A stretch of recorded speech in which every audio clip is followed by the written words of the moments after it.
tumbuhan pantai kamu tanam di daratan juga pasti mati, nggak bisa adaptasi. Tapi tumbuhan air asin, kenapa dia bisa hidup di situ? Ya, karena memang tumbuhan holofit, sifatnya holofit ya. Saya tidak nyebut nama spesies. Tumbuhan yang hidup di daerah pasang surut, hidupnya di air garam, itu sifatnya holofit. Karena dia banyak hidup dengan zat halogen. Halogen itu apa? Zat yang bersifat basa, garam-garaman laut. Maka dia penguapannya harus besar. Kalau evaporasinya nggak besar, dia mati. Tertimbun garam di dalam helaian daun. Tapi kalau tumbuhan-tumbuhan di darat, memang dia tumbuhan darat. Gitu. Nggak bisa ditanam di daerah pasang surut. Kebaliknya tumbuhan di pasang surut nggak mungkin hidup di darat. Kalau tumbuhan darat, dia evaporasinya tidak terlalu tinggi. Kenapa? Karena garam-garaman tanah cukup rendah, nggak terlalu tinggi. Tapi kalau garam laut, khususnya klorida ya, entah tuh kalium klorida, natrium klorida, pokoknya bereaksi dengan klorida itu tinggi. Nah, klorida itu harus cepat diuapkan. Maka daun tumbuhan yang evaporasinya tertinggi di dunia adalah daun yang hidup di daerah pasang surut. Ya, daun yang sifat tanamannya halogen.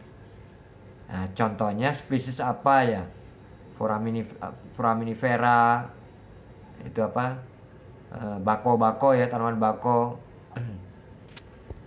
Nipa fructicans, Inupalum calopilum dan sebagainya, semua digunakan akar napas kan, akarnya muncul dari permukaan air pada saat pasang tertinggi maupun surut terendah masih terendam oleh air.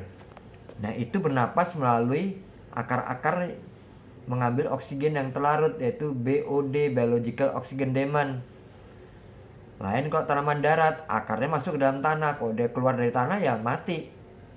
Kebalikannya, tanaman yang hidup di daerah pasang surut ada akarnya, akar tunjang ya, itu Avicennia marina, Avicennia mucronata, itu akarnya akar tunjang.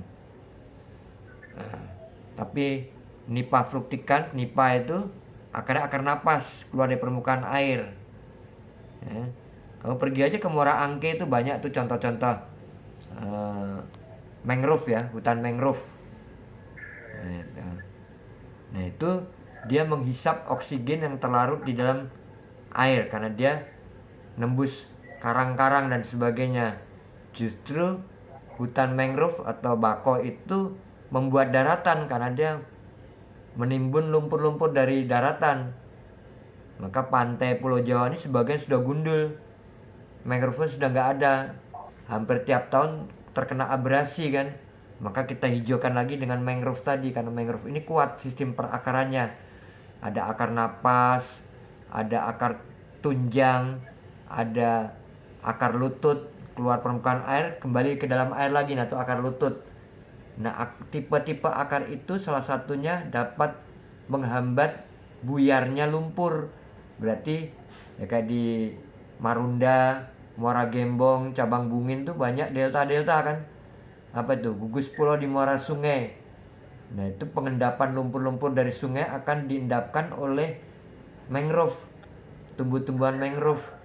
Akhirnya membentuk pulau-pulau tersendiri seperti di mana? Pulau 2, Banten Utara itu ada Pulau 2, Pulau 1, itu pulaunya tadinya delta tapi sudah menyatu dengan Pulau Jawa akibat endapan-endapan lumpur tadi.